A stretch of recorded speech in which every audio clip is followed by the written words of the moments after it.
We are back with another post-game reaction podcast here on the Testudo Talk podcast. I'm Emmett Siegel here with Andrew Chodes as always. And Andrew, one of these days we're going to have a positive reaction to a Maryland men's basketball game on the podcast, but tonight is not the night. Maryland just opened up Big Ten play with a 65-53 loss at Indiana. But I think we can both agree that the score maybe indicates a closer game than what we actually saw. So I know you have a lot of thoughts on it. You had a good game story over on testudotimes.com. So I'll just kind of tee you up and you can get us started. First impressions of what we saw tonight. Well, I always have a lot to say about Maryland athletics, but tonight was, I'm speechless almost. And you don't want to overreact from one game, the first game in Big Ten play. Like overall, this was Maryland, Indiana was the first game of the entire Big Ten slate of the season. But wow, they were severely outplayed. They were out hustled a lot, which was really concerning. They didn't look like they were ready to play. They have no offensive rhythm. They haven't really had much all season. Outside of Jameer Young, the team was flat. Dante Scott didn't look like he belongs on the same court as the other guys. And I'll go back to this. Before the season, you were with me when we spoke with associate coach David Cox, and I asked him, and I was like, "Oh, do you have any concerns about a possible sophomore slump in year two of the Kevin Willard era?" And he said unequivocally, "Oh, absolutely not. Kevin won't let that happen." And right now, the team they don't look good. This was a team that many projected to finish fourth, fourth, fifth in the conference. Right now, they're looking like a 15-win team.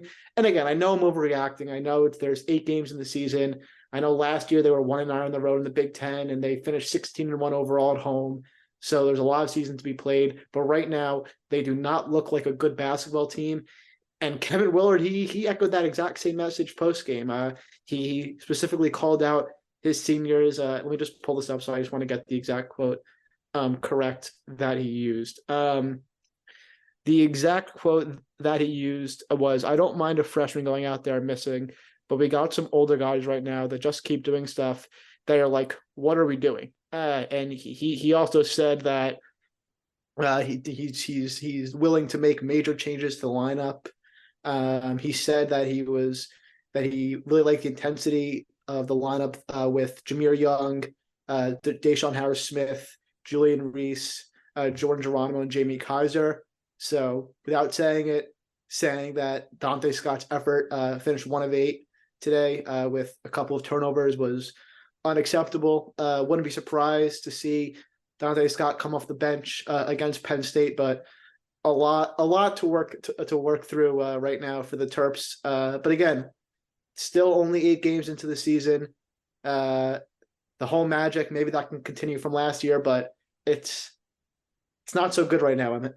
Yeah, well, the home magic is going to need to continue. There is no such thing as road magic with this team. I misspoke way there. Wait, not to interrupt, but I remember joking to you at the beginning of the season. They've lost 13 of their last 14 games on the road. Like, that doesn't even seem possible. Like, it doesn't make any sense. But No. they've won 20 of their last 21 games at home. Like, how? It's just remarkable to watch the team, go on the road every time and continually put up these kinds of performances. And it's really, it all starts, it seems, at least on the offensive end, where they just look completely lost. We saw that today. Maryland just doesn't really have an identity offensively. I mean, they can't shoot the 3, so that's certainly not your identity. But your bigs, you don't have enough depth to really, play through the post or anything like that. You can try and do, dribble drives, but every team's just collapsing because they know you can't shoot the 3. Maryland just really kind of has no offensive identity right now. We saw that today. They look completely disjointed. I think I pointed this out after the Villanova game, but it was the same thing today where, you have possessions going into the teens, even, into single digits on the shot clock where the ball either hasn't made it inside the 3-point arc or someone's standing with their, the ball in their hands with the back to the hoop with like 10 seconds on the shot clock. Everything is just kind of just one tick too slow for this team. It feels like they're just always one step behind on the loose balls. They're always, 1 second behind on the shot clock where, they have to rush. on defense, they're one step behind the opponent. That's just kind of what it feels like. And, I will, echo your point that we're only 8 games into the season, but we're 8 games into the season and Maryland has lost every single game of consequence on its schedule. I mean, they won their 4 bye games at home, but you go 0-2 in Asheville, which is a tournament where, they really should have won that tournament realistically, at least on paper. And then, you go to Villanova, you put up a terrible offensive performance. And then tonight, just overall, just completely outplayed by Indiana without its starting point guard. Xavier Johnson didn't even play tonight. Indiana is still working through some things of its own. So this is not some elite team that you just lost to. This is a team that plays well at home, that has a good home court advantage and is an overall solid team, a bubble NCAA tournament team. But, for Maryland right now to put up a performance like that, and I know for anyone that didn't watch it and just heard the final score that it's a 12-point game, this was far more lopsided than that. They had a little bit of a push at the end, but, this was for much of the middle part to later period of the second half was teetering around a 20-point game. Maryland was just completely outplayed tonight, and Maryland has really been outplayed, like I said, in every game that hasn't been against an opponent that they paid to beat. So, I don't have really any confidence in this team right now. In that game that you mentioned at Penn State or at home against Penn State next Wednesday is a must-win game, because if you lose that Penn State game at home, we talked about the quote unquote home magic from last year. If that's out the window too, then now you're looking at this team, really digging itself into a deep hole. And like we said, 8 games into the season, but as you start looking forward, you're really starting the season by putting yourself behind the 8 ball if you want to, make it to March and, have a chance to play in the NCAA tournament, which I don't know if you've looked at bracketology recently, but no one really thinks this team's going to make the NCAA tournament right now. Yeah, and I know you mentioned obviously right now the offensive issues are the biggest, and their utter failure, inability to shoot the ball right now. And there are 355 teams in Division I. Maryland ranks 355th in 3-point shooting. Kind of just saying that it doesn't even seem real, but it's just if this team continues to not be able to shoot the ball. I mean, how many air balls did they have today in the second half too? It was many. I mean, they had one possession where they had 2 on the same possession. But I mean, they missed over half their layups, and I mean, a fair amount of them were contested, but still, you can't. It's just like they so many just missed opportunities inside in transition. They were killed. They got killed. We haven't seen them play. I'm interested to see them play a top caliber team at home and see how they perform, because now they've gone against 2 good teams in Indiana and Villanova on the road, and they've gotten embarrassed. And it's just, if that performance continues throughout the season, I mean, this just in the games where they've needed to show up, they've looked like a bad basketball team. Like not even they lost a good game. They've looked like a bad basketball team. This is not an NCAA tournament team right now. Not even close. This is not even an NIT team the way they're playing right now.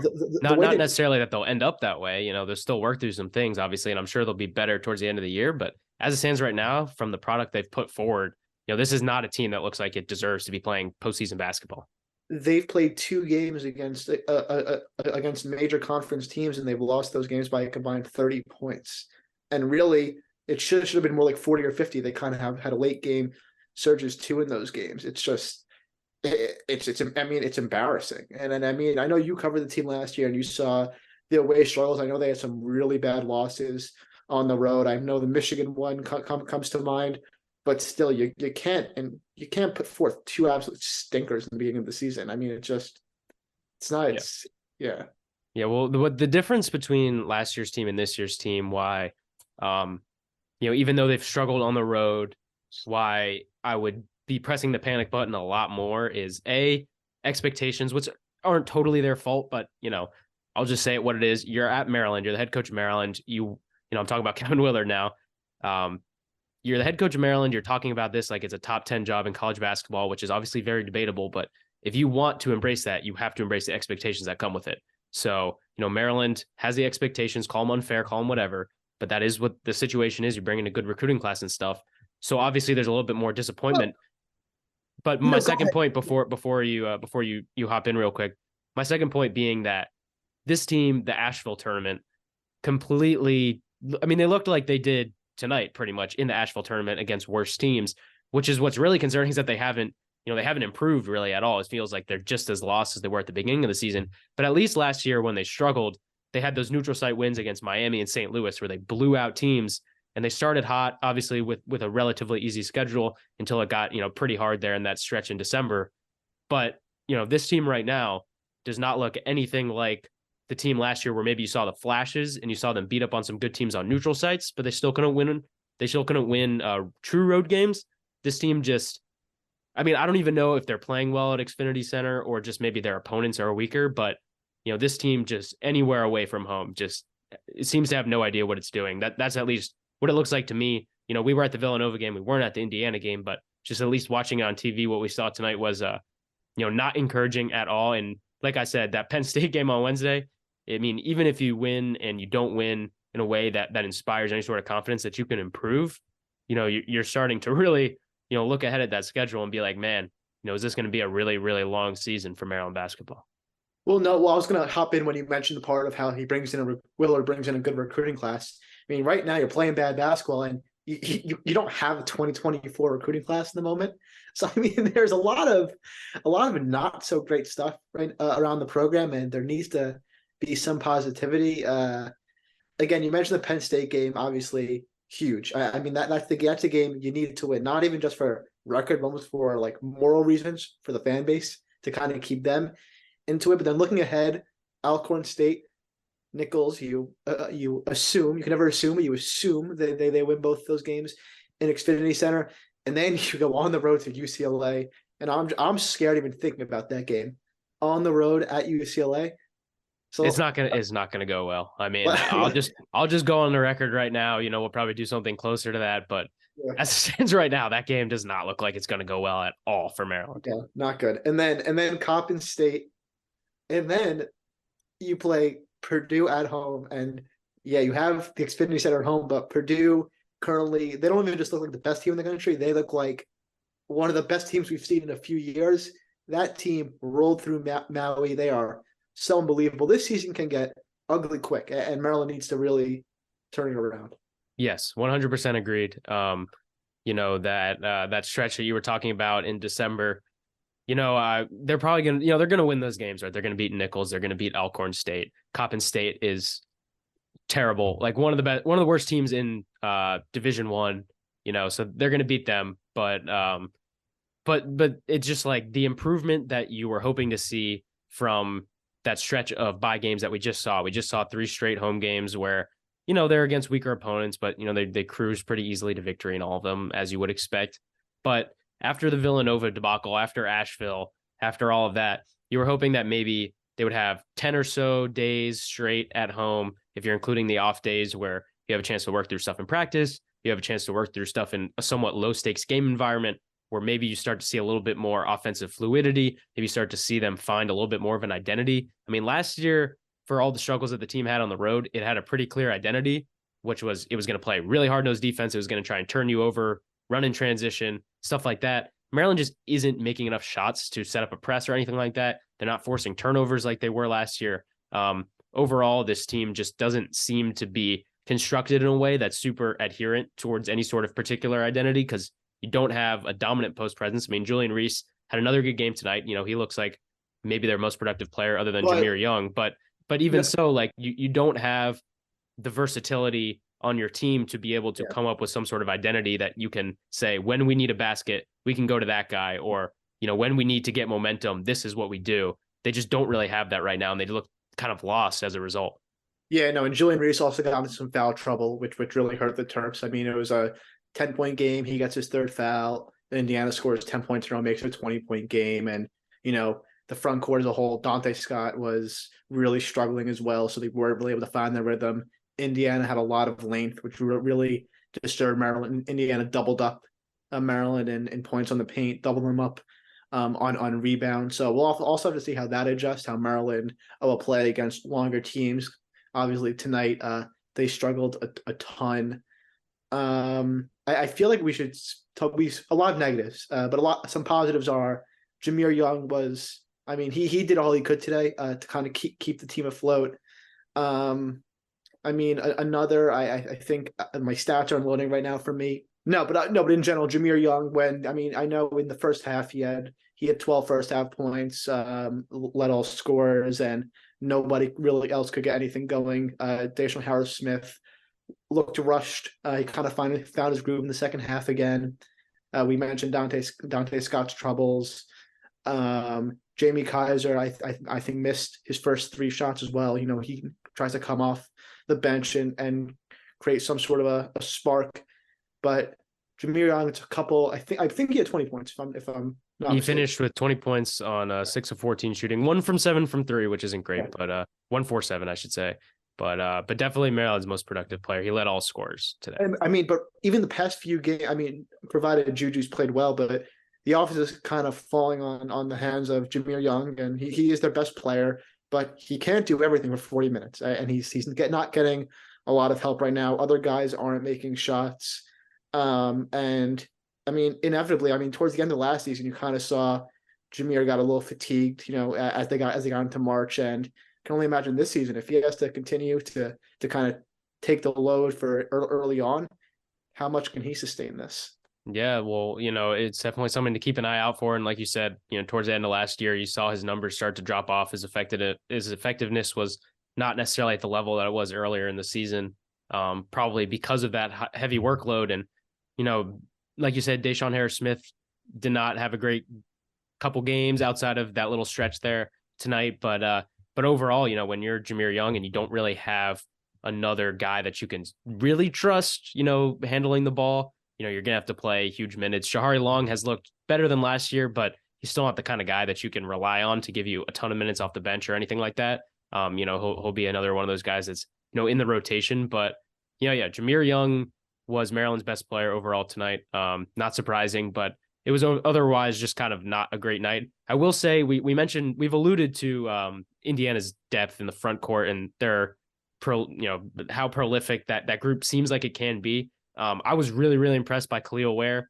I hadn't really had an opportunity to watch Indiana, to be totally honest, so much this year, but I had an opportunity in the preseason to vote for who I thought was going to be the transfer of the year. I went with Ace Baldwin of Penn State, who we'll see next week, but I might be regretting that because Khalil Ware looks like a really, really good player. He's about 7 feet tall and can play inside, outside, can knock down the three at a relatively high rate, even though he doesn't take a ton of them. Him and Malik Renault, we saw Malik Renault a little bit last year playing behind Trace Jackson Davis and Race Thompson, but that looks like a pretty good front court duo that Indiana has. Like I said, they're not necessarily world beaters. They're not the kind of team that's going to run through the Big Ten or anything like that. And they were without their starting point guard today, which is a little bit concerning because Trey Galloway was kind of running point and Gabe Cupps, a freshman who wasn't really that impressive, had to start. And they still beat Maryland as convincingly as they did. But I will say that Indiana front court was pretty impressive to me. So it could be a little bit of a benchmark, at least until, like we said, you get into the beginning of January and have to go up against, Zach Edey and such. It could be good experience, at least for some guys. No, and then like you said, like Indiana's front court was just super efficient as well. Where finished because now my stats have loaded. He finished 8 for 12, 14 rebounds. Malik Renault finished 4 for 6. He added 5 rebounds. So Maryland they had no answer inside. I mean, Indiana scored over half that. They scored 40 of their 65 points in the paint. And I mean, early on, I remember watching the game, Indiana scored 10 points on 5 layups before Maryland even scored its first basket. So that kind of set the tone early on, and Maryland was never really able to recover. Yeah, and also worth noting, Mackenzie Mbako, freshman, he's the real deal. He looks really, really, really good. Probably, as it stands right now, given Deshaun Harris-Smith's struggles and maybe some of the way that some of the other teams are performing, looks like to me at least the Big Ten freshman of the year, at least at this point in the season. Before we do go, because we don't want this to go too long, I'll let you add this real quick before I make my last point. I gotta add one quick thing. So we're talking about younger guys in the post. You gotta think Derek Queen was watching this game, Emmett. I think Derek Queen probably had many thoughts about this game. And I'm not sure any of them are positive for Maryland. Like you said, Maryland's recruiting class is completely empty for next year. So this game, you hope, at least from a Maryland perspective, that you can't look too much into it, but you have to wonder if it has some implications, at least for kind of painting the vision of what each program will be when Derek Queen arrives. Yeah, I'll make one last point, though, before we go. Jordan Geronimo, it was his return to Indiana. He transferred to Indiana. did not have a good game. I mean, it was a nightmare game for him. We weren't there, so we couldn't really tell. I assume that, he's probably getting some boos and stuff from the crowd. But he just didn't play well. He didn't score. He went 0 for 5. His one free throw that he missed was an air ball.